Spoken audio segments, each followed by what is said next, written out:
Good afternoon, my Real News Midday TV family. Welcome back to the channel for another news update for February 16, 2024. And in the news this afternoon, unidentified man killed in taxi in St. James. An unidentified man died as a result of a gunshot wound he received in Beckersteath, St. James on Thursday. The police say the body is of brown complexion. It was clad in a red shirt, blue jeans, and a pair of black polo slippers. The Montego Bay police say about 4:50 p.m., the man was sitting in the front passenger seat of a taxi, waiting to be transported to another community when an explosion was heard. The man was later seen slumped in the motor car. The police were summoned and he was taken to hospital, where he was pronounced dead.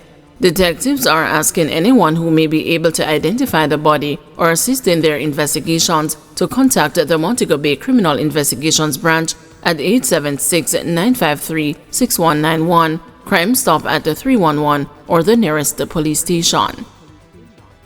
PNP candidates' campaign vehicle set ablaze in St. James. As the campaign heats up ahead of the February 26 local government election, there is an indication of political tension in St. James after a campaign vehicle belonging to the PNP candidate for the Rose Hall division was set ablaze. The blaze was reported sometime after 7 p.m. Thursday.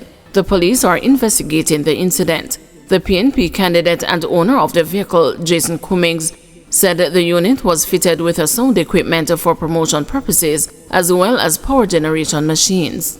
So I don't know why one would choose to go that route, but I still love it. I'm asking my supporters, no uproar. I ask that none of my supporters go out there and do anything and defend it. Let it be.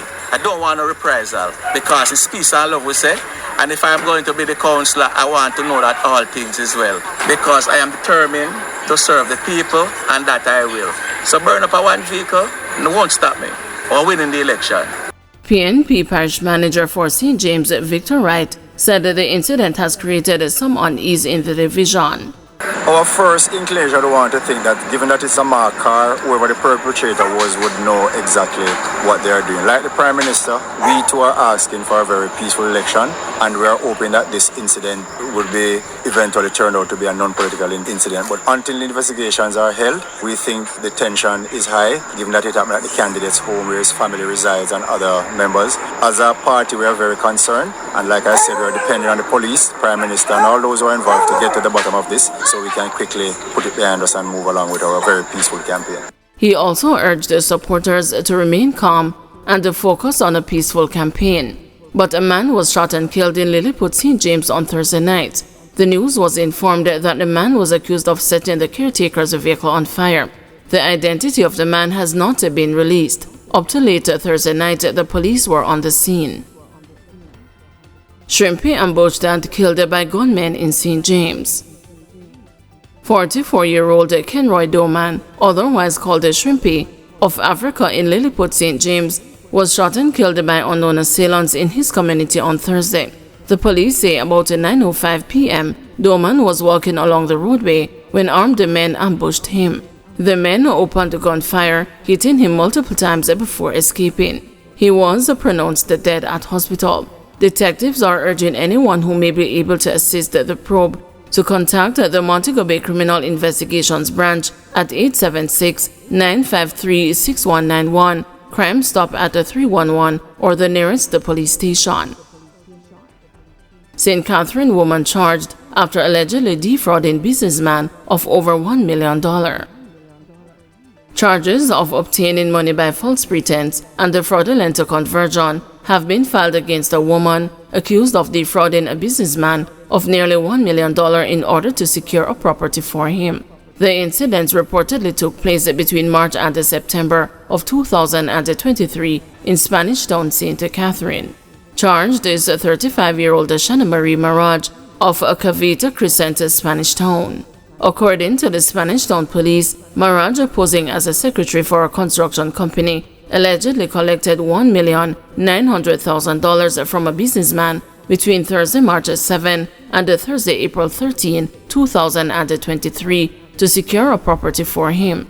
Another incident of a similar nature occurred between March and September of last year, where she purportedly sold the properties totaling $1.5 million and $2.5 million to two men. After repeated attempts to secure the title for the lots and unsuccessful request for refunds, a report of the failed transactions were made to the police. Following an investigation, Maraj was taken into custody and charged after a question and answer session. Elderly man charged after allegedly defrauding woman of $148,000 in overseas work program scam.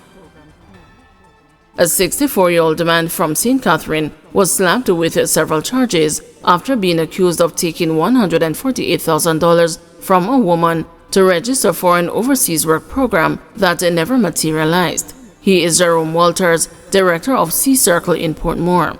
Walters was charged with a fraudulent conversion and obtaining money by false pretense. He allegedly collected the sum of monies between November and December 2023. According to reports from the Spanish Town Police, the woman paid the amount for registration in the overseas work program but received no indication of when she would commence work. After requesting a refund and receiving no response, she reported the incident to the police. Walters was arrested on Thursday and charged after a question and answer session. He is scheduled to appear in the St. Catherine Parish Court on Friday, February 23. JLP and the PNP representatives spar in first local government debate.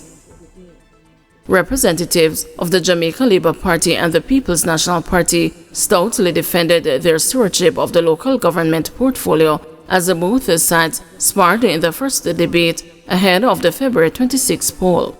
The People's National Party painted a grim picture of local governance under the current administration, highlighting deficiencies in several areas.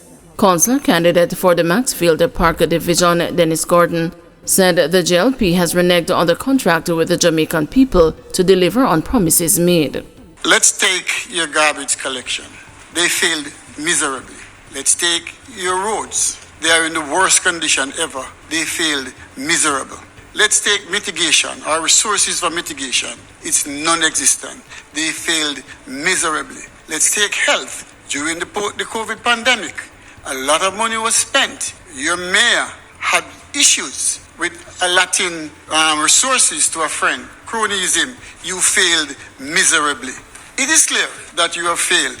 The Jamaican people who will act as your selector will drop you from the team because time come for a change. But JLP councillor candidate for the Papine Division, Venetia Phillips, rebuffed the claims of the PNP that the ruling party is worthy of a failing grade for its handling of the local government portfolio. For 8 years, you have witnessed and yes, experienced consistency and efficiency in dealing with your local governance affairs by the Jamaica Labour Party's administration. The JLP has been building for you and for your communities. Whether you're PNP, JLP, no P at all, or you cross the floor like me, all of us can admit that this administration has consistently looked out for the vulnerable among us, increased and significant investment in our infirmaries and in our shelters. More communities have access to water than at any other time in our history. Our performance is unrivaled. In Thursday's debate, the JLP's Charles Sinclair, Richard Curry, and Venetia Phillips squared off against the PNP's Natalie Nita Garvey, Dennis Gordon, and Alan Bernard. The second and final debate is due to be held on Saturday at 9 p.m.